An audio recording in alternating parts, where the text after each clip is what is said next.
அனைவருக்கும் வணக்கம். செப்டம்பர் 27, 2025 நம் அரசியல் பயணத்தில் ஒரு துக்க நாள். 41 உயிர்களை, நம் சொந்தங்களை, நம் உறவுகளை நாம் இழந்திருக்கிறோம். எவ்வளவு தேற்றினாலும், எவ்வளவுதான் நிவாரணம் வழங்கினாலும் அந்த இழப்பை நாம் ஈடு செய்ய முடியாது. இருப்பினும் உங்கள் குடும்பத்தில் ஒருவனாக இருந்து உங்கள் தேவைகளை அனைத்தும் நான் பூர்த்தி செய்வேன் என்று தலைவர் அவர்கள் சொன்ன அந்த வார்த்தைகள் அந்த குடும்பங்களுக்கு பெரும் ஆறுதலாகவும் பெரும் நம்பிக்கை தருவதாகவும் இருந்தது என்று சொன்னால் அது மிகையாகாது. ஏனென்றால் மக்களை உண்மையாக நேசிக்கும் ஒரே தலைவர் நம் வெற்றி தலைவர் அவர்கள். கரூர் நிகழ்வுக்கு பிறகு எவ்வளவோ சவால்கள், எவ்வளவோ தடைகள், பொய் பிரச்சாரம் பேசி அவதூறு பரப்பி அடக்குமுறையை கட்டவிழ்த்து விட்டால் தமிழக வெற்றி கழகத்தை முடக்கி விடலான்னு சில பேர் பகல் கனவு கண்டாங்க. முடக்கிறதுக்கு இது ஒன்றும் காசுக்காக ஆரம்பித்த கட்சி இல்லை.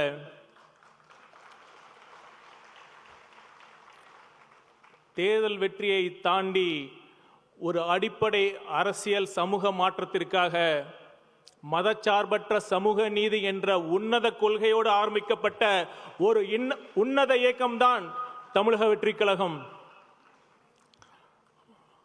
ஒரு புறம் சிபிஐ விசாரித்துக் கொண்டிருக்கிறது. நிச்சயம் உண்மை வெளியே வரும். இன்னொரு புறம் மறைந்த 41 உயிர்களுக்கு நாம் செய்யும் உண்மையான அஞ்சலி என்று நான் கருதுவது என்னவென்றால், நாம் எந்த நோக்கத்திற்காக இந்த இயக்கத்தை ஆரம்பித்தோமோ, நாம் எந்த லட்சியத்திற்காக தமிழக வெற்றி கழகம் ஆரம்பிக்கப்பட்டதோ அந்த அரசியல் பாதையில்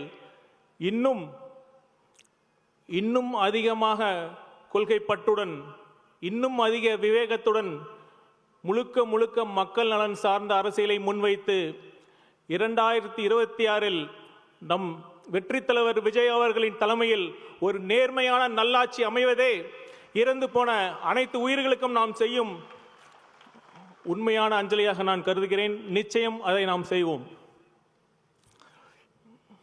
சரி, கடந்த சில நாட்களாக நான் தமிழகம் முழுவதும் சுற்றுப்பயணம் செய்யும் வாய்ப்பு கிடைத்தது. பலதரப்பட்டு மக்கள்கிட்ட பேசுகிற வாய்ப்பும் அமைஞ்சது. ஒன்று மட்டும் கிளியராக புரிஞ்சது என்னவென்னா, மக்கள் இந்த திமுக அரசு மேலே கடும் அதிருப்தியில் இருக்காங்க. நான் வெறும் அரசியலுக்காகலாம் சொல்லலை, உண்மையாலுமே அவங்க அதிருப்திக்கு நியாயமான காரணங்கள் இருக்குது. என்னன்னா, ஃபஸ்ட்டு சட்டம் ஒழுங்கு. ஒரு அரசோட அடிப்படை கடமையே சட்டம் ஒழுங்கை பேணி காப்பது தான். ஆனால் இப்போ திமுக அரசில் சட்டம் ஒழுங்கு எப்படி இருக்கு? எத்தனை கொலைகள், எத்தனை பாலியல் வன்கொடுமைகள், எத்தனை காவல் மரணங்கள். இப்போ பெண்களுக்கு பாதுகாப்பு இருக்கா? இப்போ சமீபத்தில் நடந்த கோவை பாலியல் வன்கொடுமை எடுத்துக்கங்க. இது ஒரு தனிப்பட்ட சம்பவம் அல்ல. இது காவல்துறையில் நீண்ட நெடுங்காலமாக இருக்கிற நிர்வாக சீர்கேட்டின் ஒரு வெளிப்பாடு தான். அப்படி என்ன நிர்வாக சீர்கேடு? ரொம்ப அடிப்படையான விஷயம். இப்போ காவல்துறைக்கு ரெகுலர் டிஜிபி இதுவரைக்கும் அப்பாயிண்ட் பண்ணப்படலை. இது கூட பண்ணாமல் தமிழக முதல்வர், அதாவது காவல்துறையை கையில் வைத்திருக்கும் முதல்வர் அவர்களுக்கு வேறு என்ன பெரிய வேலை என்று கற்பனை கூட செய்து பார்க்க முடியவில்லை. உச்சநீதிமன்றம் தெளிவான கைட்லைன்ஸ் கொடுத்துருக்காங்க. அதெல்லாம் பின்பற்றாமல் இதுவரைக்கும் ஒரு சில காவல் அதிகாரிகள் அந்த டிஜிபி போஸ்ட்டுக்கு வரக்கூடாதுங்கிறதுக்காகவோ, அல்லது ஒரு சிலர் அந்த டிஜிபி போஸ்ட்டுக்கு வரணுங்கிறதுக்காகவோ திட்டமிட்டு இந்த ஒரு ரெகுலர் டிஜிபி அப்பாயின்ட் பண்ணுறது தடைபட்டு இருக்கு. நீங்களே நல்லா யோசிச்சு பாருங்க. எப்போ வேணாலும் மாற்றப்படலாம் அப்படிங்கிற ஒரு டிஜிபி இருக்கிறப்ப அவரால் எப்படி ஒரு ஸ்ட்ராங்கான முடிவு எடுக்க முடியும்? அதே மாதிரி எப்போ வேணாலும் அந்த டிஜிபி மாற்றப்படலாங்கிறப்ப அவருக்கு கீழே இருக்கிற அதிகாரிகள் எப்படி அவருக்கு கட்டுப்படுவாங்க? இந்த அடிப்படை விஷயத்தை செய்வ கூட நம்ம முதல்வர் அவர்களுக்கு நேரம் இல்லை. அடுத்து இன்னொரு காரணம், இப்போ இந்த மாதிரி கொடுங்குற்றங்கள் செய்யறதுக்கு அந்த குற்றவாளிகளுக்கு எப்படி துணிச்சல் வருது, எப்படி பயமின்மை வருது? நீங்கள் நல்லா யோசிக்கணும். எப்போ தெரியுமா குற்றங்கள் செய்ய பயம் வரும்? ஒரு குற்றம் நடந்துச்சுன்னா அதை தீர விசாரித்து அறிவியல் பூர்வமாக ஆதாரங்களை வச்சு நீதிமன்றத்தில் தண்டனை சந்தேகத்திற்கு இடமின்றி அந்த குற்றம் நிரூபிக்கப்பட்டு தண்டனை வாங்கி கொடுத்தா மட்டும்தான் குற்றவாளிகளுக்கு பயம் வரும். ஆனால் இப்போ என்ன நடக்குது?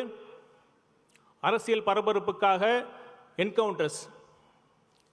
முதல்வர் அவர்களே, என்கவுண்டர்ஸ்கள் நீதி கிடையாது. இன்னும் சொல்லப்போனால் உண்மையான குற்றவாளிகளை தப்பிக்க தான் என்கவுண்டர்கள் வழி செய்யும்.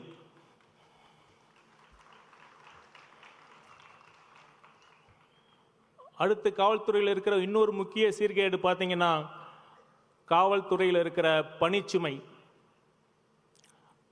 காவல்துறையில் எனக்கு தெரிந்து அரசு துறையில் காவலர்கள் மாதிரி அதிக பணிச்சுவை, அதிக புவர் சர்வீஸ் கண்டிஷன்ஸ் இருக்கிற வேற எந்த துறையும் கிடையாது. காவல்துறையில் காலி பணியிடங்கள் மிக மிக அதிகம். அதனால் அவங்களுக்கு லீவும் கிடைக்கிறது இல்லை. இப்போ நைட்டு ரோந்து போங்கன்னு சொல்கிறீங்க. போதிய காவலர்கள் இருக்காங்களா?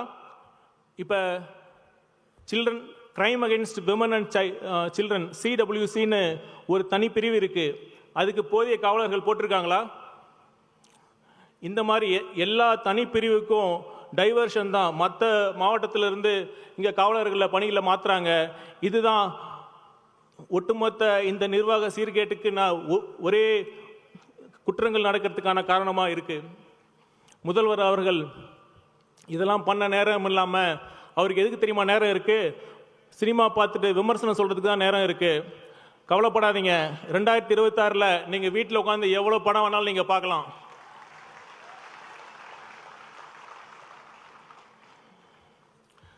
சரி, சட்டம் ஒழுங்கு தான் சந்தி சிரிக்குதுன்னா இங்கே ஆட்சி நிர்வாகம் எப்படி இருக்குது? நான் சத்தியமாக சொல்கிறேன், மிகைப்படுத்தி சொல்லலை. தமிழ்நாட்டில் கடந்த காலங்களில் எந்த ஒரு ஆட்சியிலும் இல்லாத அளவுக்கு ஊழல் இப்போ தரை விரித்து ஆடுது. ஒன்றா ரெண்டா சொல்லிக்கிட்டே போகலாம். இப்போ அதோட லேட்டஸ்ட் எக்ஸாம்பிள் தான் நம்ம அண்ணன் K. நேரு அவர்கள் துறையில் நடந்த தேர்வு முறைகேடு. ஐயா, பொறுக்க முடியல. ஊழல் பண்ணுறதுக்கு தான் எவ்வளோ வழிகள் இருக்கு. கான்ட்ராக்டில் அடிக்கிற கோடி அடிக்கிற கமிஷன் உங்களுக்கு பத்தலையா? கஷ்டப்பட்டு படித்த மாணவர்கள் தேர்வு எழுதி வேலைக்காக காத்துட்டு இருக்கிறப்ப அதில் கூடவா ஊழல் செய்யணும்? இப்போ சமீபத்தில் நம்ம சகோதரர் அன்பில் மகேஷ் அவர்கள் ஒரு பெர்ஃபார்மன்ஸ் பண்ணார். படித்து சொன்னடா கண்டிஷன்ஸை ஃபாலோ பண்ணீங்களான்னு. அது மாதிரி இப்போ நம்ம நேரு அண்ணன்ட்ட சொல்லலாம், அண்ணே படித்து சொன்னமே ரூல்ஸை ஃபாலோ பண்ணுங்கன்னு. இப்போ பாருங்க, தேவையில்லாமல் இடி உள்ள வந்துருச்சு. ஊழல் பண்ணுறதுக்கு உங்களுக்கு இந்த கான்ட்ராக்ட் கமிஷன்லாம் இருக்கிறப்ப எதுக்கு தேவையில்லாமல் படித்த இளைஞர்கள் வாழ்க்கையில் இப்படி விளையாடுறீங்க? கஷ்டப்பட்டு படித்து தோல்வி அடைகிறப்ப இருக்கிற வலியும் வேதனை எனக்கு தெரியும். ஏன்னா நான் ஃபஸ்ட்டு 3 அட்டம்ப்டில் நான் தோல்வி அடைஞ்சிருக்கேன். அதனால் தயவு செய்து இந்த மாதிரி இளைஞரோட வாழ்க்கையை விளையாடாதீங்க. இன்னொரு சின்ன எக்ஸாம்பிள் சொல்கிறேன். இப்போ நெடுஞ்சாலைத்துறை, நீர்வளத்துறையில் இப்போ ஒரு புது சிஸ்டமை கண்டுபிடிச்சிருக்காங்க. நாம் இப்போ பார்த்திங்கன்னா எல்லா டெண்டர்லேயும் யார் வேணாலும் பங்கெடுக்க முடியாது. அதுக்கு சைட் இன்ஸ்பெக்ஷன் சர்டிஃபிகேட், அதாவது எந்த இடத்துல வேலை நடக்குதோ அந்த இடத்துக்கு போய் ஆய்வு பண்ணிட்டாங்க, அந்த ஒப்பந்ததாரர் ஆய்வு பண்ணிட்டாங்கன்னு சம்பந்தப்பட்ட டிஇ இல்லைனா சிஇ சர்டிஃபிகேட் கொடுக்கணும். நான் கேட்குறேன், வேறு எந்த மாநிலத்தில் இந்த மாதிரி ஒரு சிஸ்டம் இருக்குது? இல்லை நேஷனல் ஹைவே அத்தாரிட்டி ஆஃப் இந்தியாவில் அங்கே இந்த மாதிரி சிஸ்டம் இருக்கா? எதுக்காக இந்த சிஸ்டம்? யாருக்கு டெண்டர் கொடுக்கணும்னு ஃபஸ்ட்டே முடிவு பண்ணிவிட்டு அவங்களுக்கு மட்டும்தான் இந்த சைட் இன்ஸ்பெக்ஷன் சர்டிஃபிகேட் கொடுக்குறீங்க. திமுக காரங்களை பற்றி சொல்லுவாங்கல்ல, திமுக காரனா சும்மா இல்லடா அப்படின்னு சொல்லுவாங்கல்ல, உண்மைதான். திமுக காரங்க விஞ்ஞானபூர்வமாக ஊழல் செய்கிறவங்க. நம்ம சயின்டிஸ்ட் ஏவா வேலு அண்ணனும் அவங்க டீம் தான் இந்த சிஸ்டமை கண்டுபிடிச்சி இப்போ பண்ணிக்கிட்டு இருக்காங்க.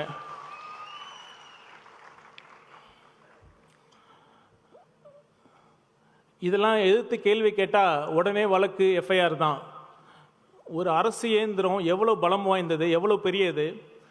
சின்ன சின்ன பசங்க சாதாரண ட்வீட் போட்டால் உடனே வழக்கு பதிவு செய்கிறீங்க, அரெஸ்ட் பண்ணுறன்னு மிரட்டுறீங்க. இது ஒரு ஆட்சிக்கு அழகாது.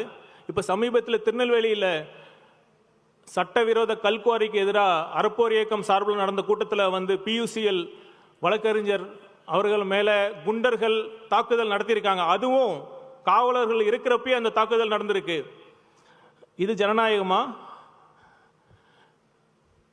இதை பற்றி எந்த ஊடகமாவது கேள்வி கேட்குதா?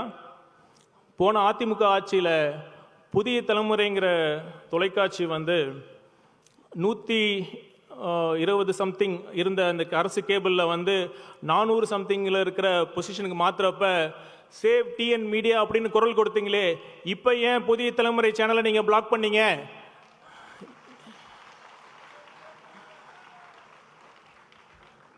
புதிய தலைமுறை பாலிமர் சேனலை நீங்கள் எந்த விதியின் அடிப்படையில் நீங்கள் பிளாக் பண்ணீங்க? அரசு கேபிள் துறை பிளாக் பண்ணுச்சு.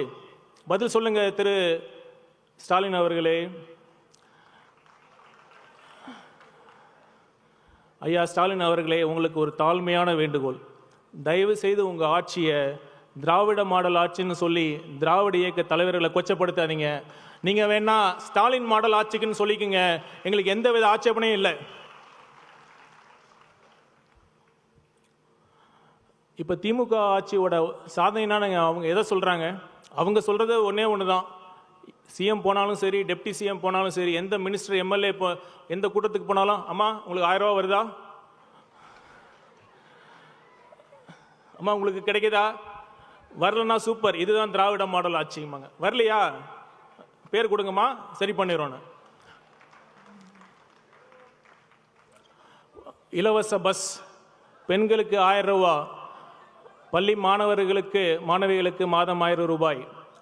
இந்த இலவசங்களை தவிர அவங்க உருப்படியாக ஏதாவது திட்டம் பண்ணியிருக்காங்களா?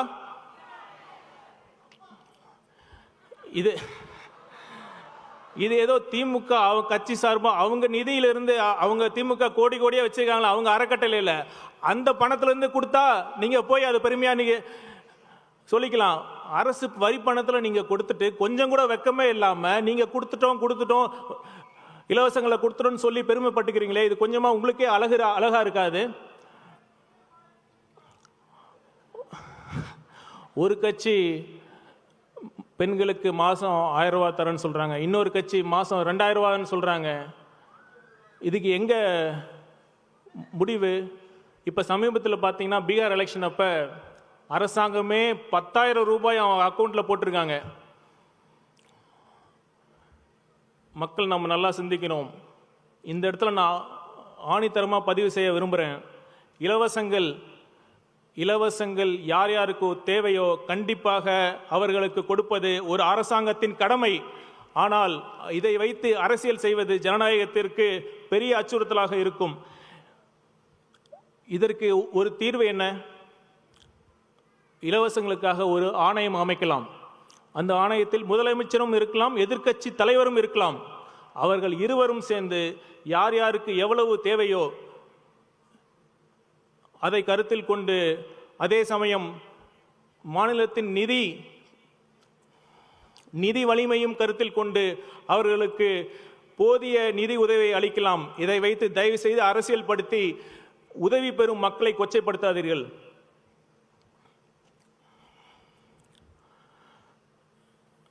திமுகவின் அவல ஆட்சி ஒரு பக்கம்னா, இன்னொரு பக்கம் நம்ம பாசிச பாஜக.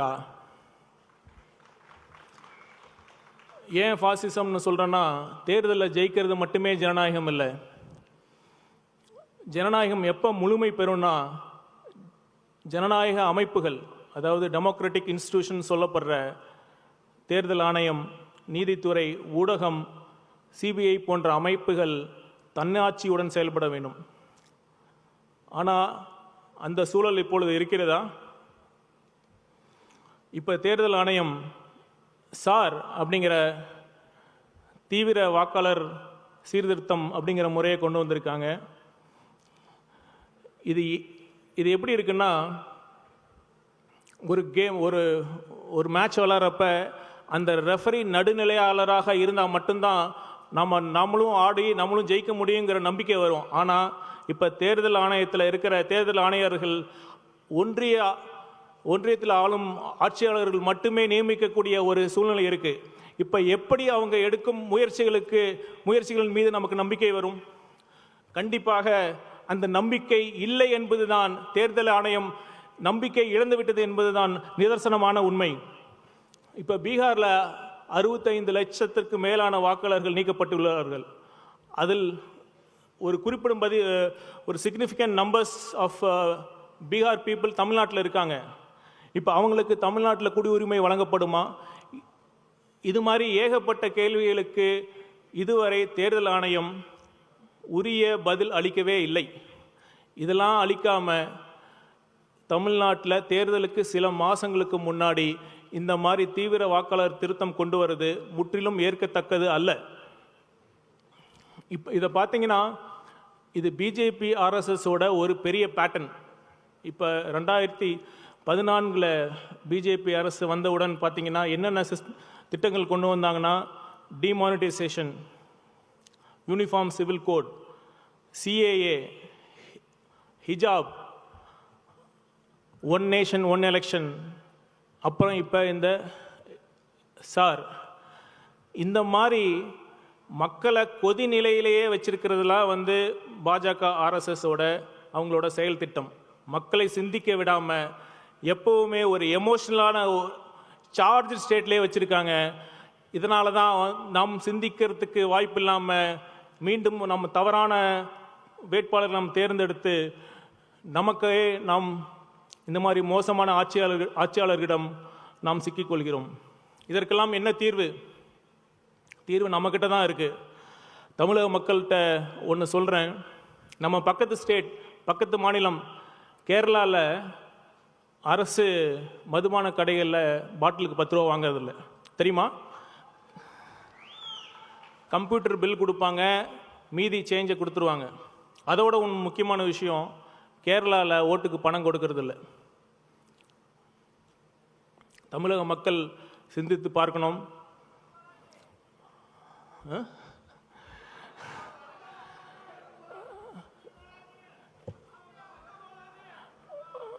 ஒரு தொகுதிக்கு 30 கோடி 40 கோடி செலவு செய்து ஒருத்தர் வெற்றி பெற்றால் நிச்சயம் அவர்களால் நல்லாட்சி தர முடியாது. தயவு செய்து அதனால் மக்களே, நீங்கள் சிந்தித்து வாக்களியுங்கள். இந்த 1000 ரூபாயை நீங்கள் தியாகம் செய்யுங்கள். நிச்சயமாக 2026 நம் வெற்றி தலைவர் அவர்களின் தலைமையில் ஒரு நல்லாட்சி அமையும் என்பதை கூறிக்கொண்டு வாய்ப்புக்கு நன்றி கூறி விரைபடுகிறேன். நன்றி, வணக்கம்.